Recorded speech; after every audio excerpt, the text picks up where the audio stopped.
Today, I'm comparing the Altmill versus the Onefinity Elite Foreman. After owning 9 different CNCs, I've learned that there's only a few things that matter and a whole bunch that doesn't. I'm breaking down what actually makes a difference between these two machines. And yeah, at the end of the video, I'll tell you which one I'd absolutely buy again and which one I may stay away from. And I'll also be answering some rapid fire questions from you guys. Now, before we dive in, to me, there are 3 major players in the prosumer or hobby CNC market. You have Onefinity, you have CNC Labs with the Altmill and the Longmill, and then you have the Shapeoko from Carbide 3D. Now, all 3 of these machines are on the upper tier, the high level, but the most requested video that I've had from you guys is the Altmill versus the Onefinity. So if you'd like me to put the Shapeoko in there, which is a machine I absolutely love, I would gladly test that as well. So let me know that in the comments. But for now, let's dive into the Altmill and the Onefinity. Let's go. The thing that we're gonna be judging these machines on are 7 different criteria that actually matter to me. And of course, guys, we're gonna be running these machines live side by side because that would be super cool. So the first thing I'll talk about is the assembly process. Now, this is a process I do not love with any CNC because I just hate assembling something. Hello, darkness, my old friend. I want to press go as fast as possible.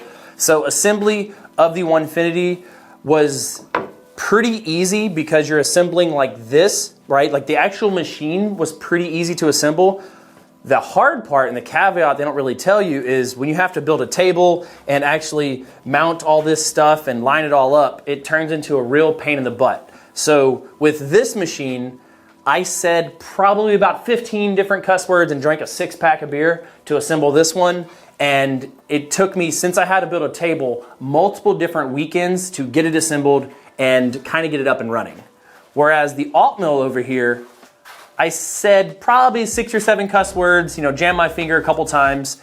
But the good thing about the Altmill is that it comes with legs already. So I don't have to worry about building a table, and this made the assembly process a lot easier. So I'm giving the assembly win to the Altmill, and this is something you do have to think about. The next thing that's important to me, and this is important whether it's on my large industrial CNCs or on these hobbyists, is the customer service and support.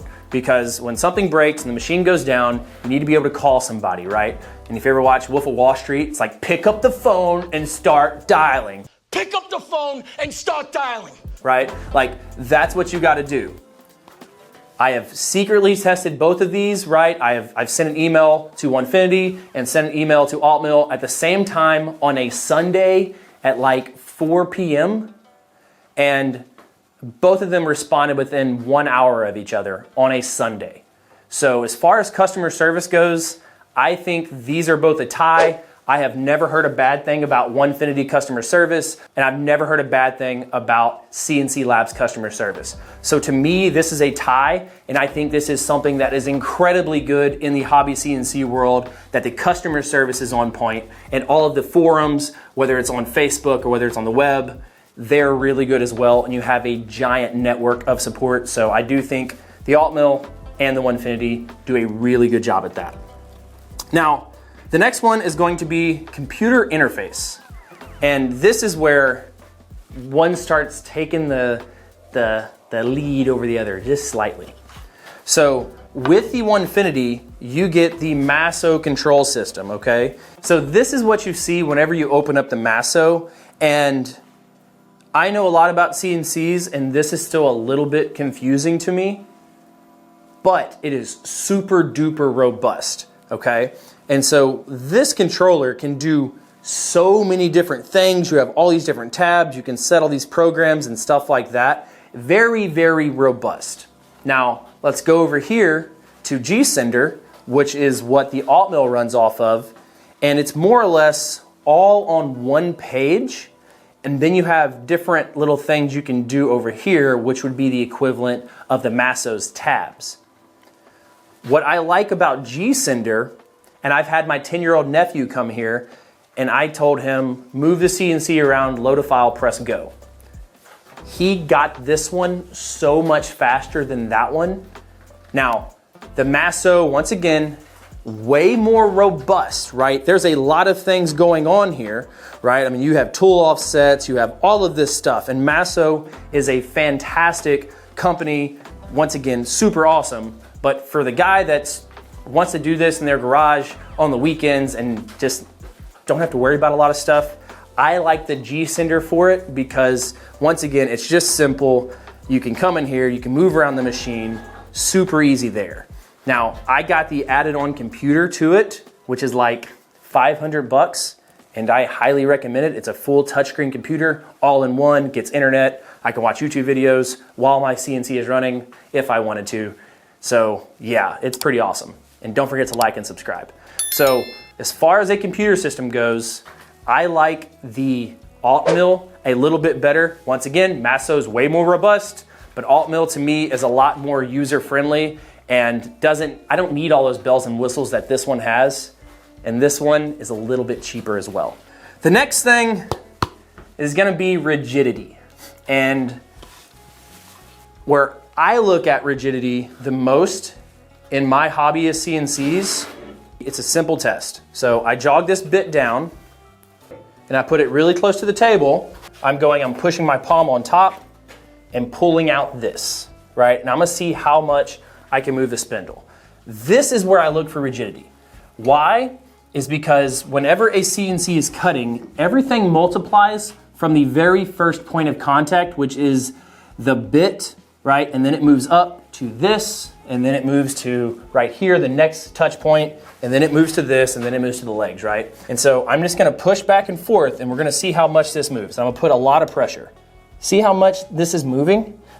Very, very little. After everything I've learned, that is a very easy way to tell, because if this thing moves a lot, then like it doesn't matter how stiff everything else is if you're cutting on a noodle, right? Like it doesn't matter how good everything else is if this part sucks. Now if we come over here to the Onefinity, once again you have your linear rails, which are your pipes, and then you have bearings right here. And so instead of linear guide bearings, you have these more round bearings and stuff like that. And if I was to go down and do the same exact test with this machine, see that movement? That's all I need to know. Like I don't need to know any more than that because once again, that is the point that multiplies on everything else. So to me, this one is by definition not as rigid. Now here are a couple reasons why. And once again, can you still cut? Can you still make money? Can you do everything? Does this thing do everything a CNC needs it to do? Yes. But if I'm going apples to apples and comparing it to the Altmill, you can see how much more movement this has. So the problem with this, and this is in my opinion, one, if they're gonna sell you a machine, why should I have to stiffen it up more? Shouldn't it already come kind of stiff and rigid, right? And so by having to add extra rigidity to it already tells me that they know the machine is not rigid enough. That's one little problem I have. The second thing is I have never seen an industrial machine made with pipe. It's always been either extruded or steel tubing, right? That's welded up, but it's always been a rectangle, right? The reason being is because pipes have torsion. And so whenever I move this part could move, or this pipe. So these pipes left and right, because I previously ran a test on this machine going left and right, and I was running it at like 1,200 inches a minute, and the machine did fine because these pipes are gonna be fine this way, right? It's whenever you start going this way with this frame. Once again, that's the same thing we did here. If I'd go this way, it's solid. But as soon as you start going forward and backwards, these pipes are gonna bend a little bit. And so the rigidity of a Onefinity is inherently less because of the design. Does that make it a less good CNC machine? No, I've never seen somebody say, this machine wasn't rigid enough to cut stuff, right? Perfectly fine. But once again, if I'm comparing it to this one, which is the purpose of this video, this one is a more rigid machine by physical definition and everything that I know about industrial size CNCs. So Winner, Altmill on rigidity. The next things are going to be our runtime. Which machine is actually faster? Now, before I run the machines, this is so funny because this is like the #1 request. Like, oh my gosh, I want to see them run side by side. Well, believe it or not, if I run 60 inches a minute on this machine and 60 inches a minute on this machine, guess what? Both machines are going to run at 60 inches a minute, right? So it's not necessarily how fast are you running them or what's the max speed or anything like that. It is how fast does it accelerate to that 60 inches a minute, right? And so if I'm driving a Lamborghini and somebody else has a Toyota Corolla and we're both going 50 miles an hour, we're both going to go the exact same distance over an hour, right? 50 miles. The only difference is going to be how fast we speed up to 50 miles an hour. And so the Ferrari will always be a little bit ahead. So the test I'm about to run and show you is meant to show you the rapid rates and the acceleration and deceleration of the stepper motors on the machine to get up to speed, right? To get up to that 60 inches a minute or 120 inches a minute, etc. All right, so now let's run the speed test. Now we could do this speed test 3 different ways. Way #1 is taking this Golden Boy rougher and doing a really fast profile. The problem with that is what's going to happen on the Altmill is that spindle's going to bog down and stop, and the machine's going to keep going and break the bit. The next one we can do is put this tapered ball nose in here, and we can run this tapered ball nose on a long 3D carving, but that takes a really, really long time. So the best of both worlds to show you the rapid rate and the speed of this machine is we're going to put a 60-degree V-bit in there and run a very common engraving at 120 inches a minute on both machines so you can really see the shiftiness of one over the other. Let's go. As I'm loading up this 60-degree V-bit right here, if you're interested in any of these machines, whether it's the Onefinity or the Altmill, definitely try to use the link in the description, or at the very least, let them know that Cutting It Close sent you, and it does help out the channel and it does give us credit, so one day they can buy me a beer or buy me a drink. I would really, really appreciate it, once again, guys, if you use that link when checking out these machines.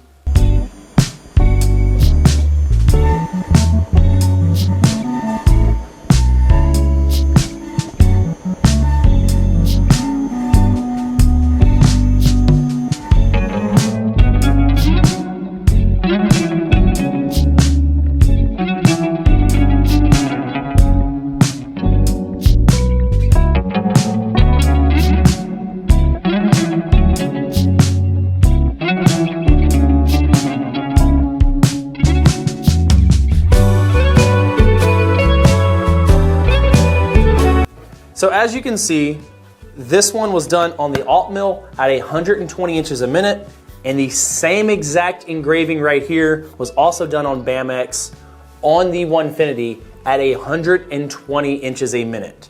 But the one ran on the Altmill was 33% faster. And I will tell you firsthand, it is noticeable from the first time you click go. How fast this Z motor right here is moving. And I even talked to the owner of CNC Labs, and he said because this is extruded the way it is, they're able to speed up all of these motors because it's not as much weight, right? Because this machine is pretty light, and so it can move quite a bit faster, and that's why they can speed up those rapid rates. You can technically override that on the Onefinity and have it moving that fast, but the makers of it decided not to do that because of some engineering reason where the engineers behind CNC Labs decided to really ramp that up. So there you have it. There's the speed test. Once again, same exact engraving, 33% faster at the exact same speeds because of that acceleration. So the next thing I want to talk about is lead times. Now, this is something that they both suck on. The current lead time for an Altmill, and this is not all the machines within CNC Labs, it's just the Altmill, is like 14 weeks, 12 to 16 weeks. I'm just going right in the middle at 14 weeks. Over here on the Onefinity, at the current time of this video, it is 10 to 12 weeks, but I've also heard rumors that it's more like 12 to 14. Onefinity used to be faster at this, and I think they got a big surge of orders, so good on them, which drug back their order time. And then Altmill's kind of always been behind because it's new and everybody likes it, and they have a lot of orders coming in. But they're both ridiculously long lead times, and that's something that Onefinity and CNC Labs really needs to work on, because it's very hard to pull the trigger on something that's going to take 3 months to come in. So next, with all of that being said, we get down to price. How much does the machine cost? Let's start with the Onefinity.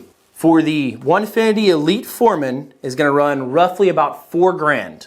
Okay, the extra stiffy runs about 200 bucks or 191. I'm going to add the additional spindle kit. Now, I'm not going to get this spindle because this is the more expensive spindle. I'm going to match what is on the Altmill, which is the cheaper 1.5 kilowatt spindle that you can plug into a 110 outlet. And I'm also going to have to buy a dust boot, a basic dust boot for $67 because I'm getting the spindle.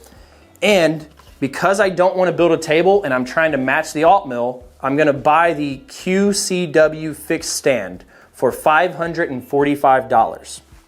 With all of that totaled up, you're looking at $5,537, and the delivery is about 450 bucks to me in Texas. So with all of that being said, comes to a grand total of $5,982. So let's say an even $6,000. Now over here, for the Altmill MK2 4x4, which is an updated version of this, was $3,160 with the updated spindle and dust boot. So it comes with the spindle and dust boot. This exact same spindle that's on it was $541. I got the computer upgrade, which was $436. And once again, it comes with legs. So now I have the computer, the spindle, the machine, and the table all in one, just like I did over there, right? Shipping cost about 300 bucks for all of those things. We come to a grand total of $4,434. So that is a $1,600 difference. Guess which one I'm gonna give the win to? Right there, right? Now comes the last question, and then we'll go rapid fire. Which machine would I buy again? I would pick the Altmill over the Onefinity probably 10 times out of 10, because it has everything that the more industrial machines has. It's cheaper, it's the same lead time, it's a little bit more rigid. I like the computer control system, so Altmill all the way for this guy in this situation. Now, if you have a Onefinity, it's a perfectly good machine. Once again, it's an F-150. It'll get you where you're going. You're good. But I'm a GMC guy. There you go. Now, on to the rapid fire questions. What spindle size do you recommend starting with? 1.5 kilowatt or 2.2 kilowatt? So my answer to this is simple. Use the 2.2 kilowatt if you have 220 power, and use the 1.5 kilowatt if you have 110. There's not that massive of a difference, but obviously this one is slightly better at the 2.2 kilowatt level. So which one's more accurate? I would say both are really accurate. I mean, I'm not cutting metal, I'm cutting wood. And so the accuracy tolerances between the Altmill or the Onefinity to me are just fine for wood, because I can sand it out, everything fits, and I can use a good old-fashioned hammer. Which CNC is louder while cutting and while not cutting? So while it's off, I would actually say the Onefinity is a slightly bit quieter when it's moving around, and the Altmill is a little bit louder. But while cutting, they both scream, and it really depends what bit you're using, how fast you're going, all of that good stuff. Do you trust either machine to run while you're not in the shop? I've kind of came full circle on this. I actually don't trust my machines to run as much anymore when I'm not looking at them, because there's been so many things go bad recently, so I do not trust either machine to run while I'm not inside the shop. Which machine do you think you can do better production cycles with? I think I can do better production cycles with the Altmill over the Onefinity, but this machine is gonna be just fine doing production. Once again, if I'm doing production, I care how fast those rapid rates are, and so the Altmill would win because those seconds do actually matter in a production type setting. What's the fastest you ever ran, the Onefinity or the Altmill?